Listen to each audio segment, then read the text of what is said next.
Alors, la méthode douteuse de Tesla pour faire face à l'absentéisme, énorme dans son usine de Berlin. Il y a de l'absentéisme, ce qui est pas trop normal, parce que quand t'as un boulot, tu dois y aller normalement. Un taux d'absentéisme 3 fois supérieur à la moyenne dans ces gigafactories de Berlin. Le constructeur n'arrive pas à renverser la situation et en vient à contrôler ses employés chez eux. Wow. En Allemagne, le taux d'absentéisme s'élève à 6,1% à l'échelle du pays, 5,3% dans l'industrie automobile. Mais chez Tesla, on a constaté une pointe à 17% au mois de juillet 2024. À la Gigafactory en août, le taux est redescendu pour rester tout de même supérieur à 11. Le journal Handelsblatt révèle que ça a causé une colère noire du côté de Tesla en Allemagne. On ne tolère pas que certaines personnes doivent plier sous la charge pour d'autres qui ne souhaitent pas venir au travail. Il n'y a pas de place dans cette usine pour des gens qui ne sortent pas du lit le matin. Mais ce genre de cas est souvent dans les entreprises symptomatique d'un manque de motivation ou d'une charge de travail et de contraintes trop importantes par rapport au salaire. Pour remédier à cela, Tesla a tenté de convaincre les employés de ne pas manquer de jours de travail.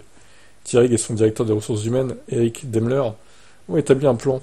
Ils ont proposé d'offrir 1 000 € à tous les employés dont le taux de présence serait supérieur à 95%. Une proposition qu'on peut juger honnête, laissant même la porte ouverte à des absences pour maladie. Mais ça n'a pas suffi, et Thierry et Daimler ont donc décidé de passer à la vitesse supérieure. Ils ont été vus à plusieurs reprises en train de prendre une voiture pour se rendre chez les employés absents. Non. Une méthode qui n'est pas illégale en Allemagne, selon un avocat s'étant exprimé dans le journal. Je ne sais pas comment c'était une Tesla, la voiture en question.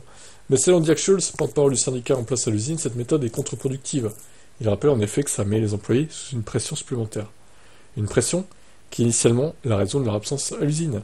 Si le management de l'usine veut vraiment réduire le nombre d'arrêts maladie, il doit cesser ce cercle vicieux.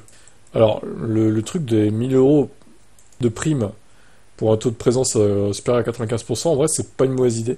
Mais apparemment, ça n'a pas suffi. Donc, les gens ont la flemme d'aller à Gigaberlin, en fait, même ils sont prêts à faire une croix sur une prime de 1000 balles, quand même, ce qui est pas rien, pour rester chez eux. Donc, je sais pas, en allant chez les gens, ce qu'ils découvrent, au final, peut-être qu'ils sont en train de geeker sur la console, j'en sais rien, ou regarder des films. Mais bon, après, c'est étonnant qu'il y ait autant d'absentéisme à cette usine, je m'y attendais pas.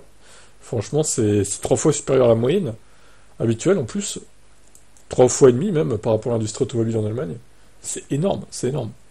Quel est votre avis sur ce chiffre troublant?